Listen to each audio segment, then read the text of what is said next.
ఓం శ్రీ గురుభ్యో నమః. హరి ఓం.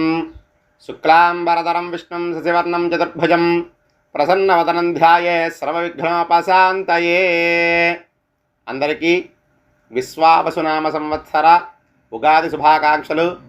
ప్రతి ఒక్కరూ కూడా ఈ సంవత్సరం ఆయురారోగ్య ఐశ్వర్యాలతో ఉండాలని కోరుకుంటూ, ద్వాదశ రాశుల వారికి ఈ సంవత్సరం ఏ విధంగా ఉండబోతుంది, కిందటి సంవత్సరం కంటే ఈ సంవత్సరం మంచి అభివృద్ధిలో ఉంటారా, ఇంకా ఎటువంటి కష్టాలు ఉంటాయి, అదేవిధంగా మీరు చేసేటువంటి ఉద్యోగంలో కానీ, వ్యాపారంలో కానీ, వ్యవసాయంలో కానీ మంచి అభివృద్ధి కలుగుతుందా, ఉన్నత స్థాయిని చేరుకుంటారా, ఇంకా ఎలాంటి విధంగా ఉంటుంది అనేటువంటిది ఈ వీడియోలో తెలుసుకుందాం.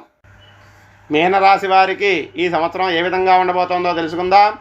మీ జన్మ నక్షత్రం పూర్వాభాద్ర 4వ పాదం కానీ, ఉత్తరాభాద్ర 1, 2, 3, 4 పాదాలు కానీ, రేవతి 1, 2, 3, 4 పాదాలు అయినట్లయితే మీ జన్మరాశి మీనరాశి అవుతుంది. ఈ రాశి వారికి ఈ సంవత్సరం ఆదాయం 5, వ్యయం 5, రాజపూజ్యం 3, అవమానం 1 కింద ఉంటుంది. ఈ రాశి వారికి స్త్రీలకి పురుషులకి కూడా ఏలినాటి శని ప్రభావం, ద్వాదశమందున్న రాహువు వల్ల జీవితం పరీక్షాకాలంగా ఉంటుంది. మీ శాంతం వినయ విధేయతలు ఉన్న నెగ్గుకు రాలేరు. ఎంత కష్టపడి పనిచేసినా ఫలితం శూన్యంగానే ఉంటుంది. నిరాశ నిస్పృహలతో జీవితం ఉంటుంది. కొంత ఆడవారి రీత్యా మీ మనోవాంఛలు సిద్ధిస్తాయి. శారీర బలం తగ్గి బాధపడతారు. చేయలేని వాటికి అపరందలు ఎదుర్కొనవలసి వస్తుంది. అవమానకరంగా ఉంటుంది. ఒక్కోసారి ఇతర కార్యములు మీరు రుణం చేసి అయినా వారికి సహాయ సహకారాలు చేస్తారు. పుణ్యక్షేత్ర సందర్శనలు చేస్తారు. గృహంలో బాధలుంటాయి. భార్యకు, సంతానానికి, తండ్రి వర్గీయులకు శారీరక బాధలుంటాయి. కోర్టుల కేసులు యందు ఇరుక్కుంటారు. ఆదాయానికి మించిన ఖర్చులు పెడతారు. రుణాలు చేయవలసి వస్తుంది. గుప్త శత్రువుల వల్ల బాధలు ఎక్కువగా ఉంటాయి. రక్తబంధు పీడలు ఉంటాయి. జీవన విధానంలో మార్పులు, సోదర వర్గం వారితో విరోధాలు కూడా ఉండడానికి అవకాశం ఉంది. విలువైన వస్తువులను పోగొట్టుకుంటారు. భార్యకు ఆరోగ్య భంగములు తప్పవు. ప్రతి విషయంలో కూడా జాగ్రత్తగా ఉండవలసిన సమయం. గ్యాస్ ట్రబులు, బీపీ, షుగరు వంటి వ్యాధులు రావడానికి అవకాశం ఉంది. 4వ ఇంట గురుడు ఉన్నను ఏళ్లాడి శని ప్రభావం ఎక్కువగా ఉంటుంది కాబట్టి ప్రతి విషయంలో కూడా లోపల భయాందోళనలు ఎక్కువగా ఉంటాయి. ఇక ఉద్యోగస్తులకు ఈ సంవత్సరం మిశ్రమంగా ఉంటుంది. సాఫీగా కాలం గడుస్తుంది. ఎటువంటి ఇబ్బందులు లేకున్నను రాహువు వల్ల కొన్ని కష్టాలుంటాయి. ప్రశాంతంగా ఉండలేరు. ఏదో ఒక సమస్య మిమ్మల్ని పీడిస్తూ ఉంటుంది. కేంద్ర రాష్ట్ర ప్రభుత్వ ఉద్యోగులకు రావలసిన ప్రమోషన్లు ఆగిపోతాయి. న్యాయస్థానమునకు వెళ్ళవలసి వస్తుంది. ఆర్థిక పరిస్థితులు అనుకూలంగా ఉండవు. ప్రైవేటు కంపెనీల్లో పనిచేసే వారికి మరొక కంపెనీకి మారడానికి అవకాశం ఉండదు. నిరుద్యోగులకు ఈ సంవత్సరం కూడా నిరాశే మిగలడానికి అవకాశం ఉంది. ఇక రాజకీయ నాయకులకు కొద్దో గొప్ప బాగానే ఉంటుంది. ప్రజల్లో పేరు ప్రఖ్యాతులు బాగుంటాయి. వారితో తత్సంబంధాలు మెరుగుపడతాయి. పార్టీలో కానీ ఏదైనా ఒక పదవి లభించడానికి అవకాశం ఉంది. మీరు నమ్మిన వారే మీకు వ్యతిరేకంగా పనిచేయడానికి కూడా అవకాశాలు కనబడుతున్నాయి. మీకు రావాల్సిన పదవులను అడ్డుకోవడానికి కూడా అవకాశాలున్నాయి. మీకంటే తక్కువ వారితో ఇబ్బందులు, గొడవలు కూడా ఎదుర్కోవాల్సి వస్తుంది. ఇక కళాకారుల విషయానికి వచ్చినట్లయితే ఈ సంవత్సరం అంతంతా మాత్రంగానే ఉంటుంది. అంతగా అనుకూలంగా ఉండదు. తగిన ప్రోత్సాహం లభించడానికి తక్కువగా ఉంది.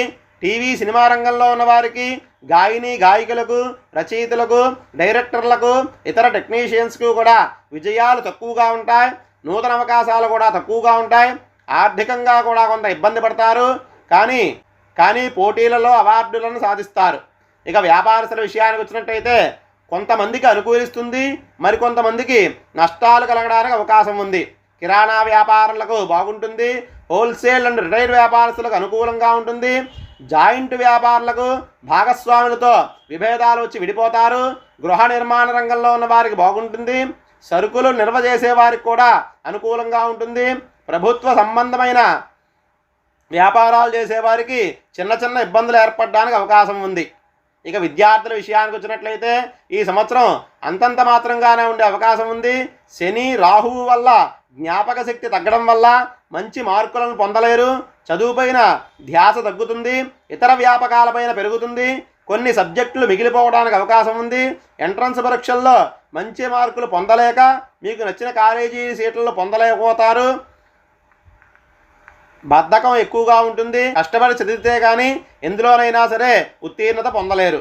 ఇక వ్యవసాయదారుల విషయానికి వచ్చినట్లయితే 2 పంటలు కూడా బాగుంటాయి.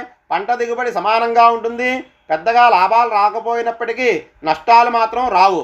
కొంతమేర నిలదొక్కుకోగలుగుతారు. ముఖ్యంగా స్త్రీలకు ఈ సంవత్సరం ఏలినాటి శని, ద్వాదశ రాహువు ప్రభావం అధికంగా ఉండటం వల్ల అన్ని రకాల ఇబ్బందులు కూడా కలగడానికి అవకాశం ఉంది. మీ మాటకు విలువ ఉండదు. మిమ్మల్ని గౌరవించిన వారే అవమానపరచడానికి అవకాశం ఉంది. నమ్మక ద్రోహం చేయడానికి కూడా అవకాశం ఉంది. కుటుంబంలో అశాంతి, ఆరోగ్య భంగములు, ఆపరేషన్స్ జరగడానికి అవకాశం ఉంది. భార్యాభర్తల మధ్య మాటా పట్టింపుల వల్ల విడిపోయే పరిస్థితికి దారితీస్తుంది. పితృవంశం వాళ్ళతోటి గొడవలు ఉండడానికి అవకాశం ఉంది. విలువైన వస్తువులను పోగొట్టుకుంటారు. ఉద్యోగరీత్యా దూర ప్రాంతాలకు వెళ్ళవలసి వస్తుంది. కుటుంబానికి దూరంగా ఉండవలసిన పరిస్థితులు ఉన్నాయి. వివాహం కాని వారికి ఈ సంవత్సరం కూడా వివాహం జరిగేటువంటి అవకాశాలు తక్కువగా కనబడుతున్నాయి. మొత్తం మీద ఈ రాశి వారికి, స్త్రీలకి పురుషులకి కూడా ఏలినాటి శని, ద్వాదశ రాహువు వల్ల పరీక్షాకాలంగా అన్నట్లుగా ఉంటుంది. మీలో గల నేర్పు, దైవబలం వల్ల కొంత ఊరట కలిగించడానికి అవకాశం ఉంది. మీనరాశి వారు ఎవరైనా సరే జాతక రీత్యా, గోచార రీత్యా కూడా ఇంకా బాగుండాలి అంటే ఒక 5 మంగళవారాలు, 5 శనివారాలు ఆ ఆంజనేయ స్వామి వారికి ప్రదక్షిణాలు చేసి నమస్కారం చేసుకోవడం వల్ల, మంగళవార శనివార నియమాలు పాటించడం వల్ల కొంతవరకు శుభప్రదంగా ఉంటుంది. స్వస్తి.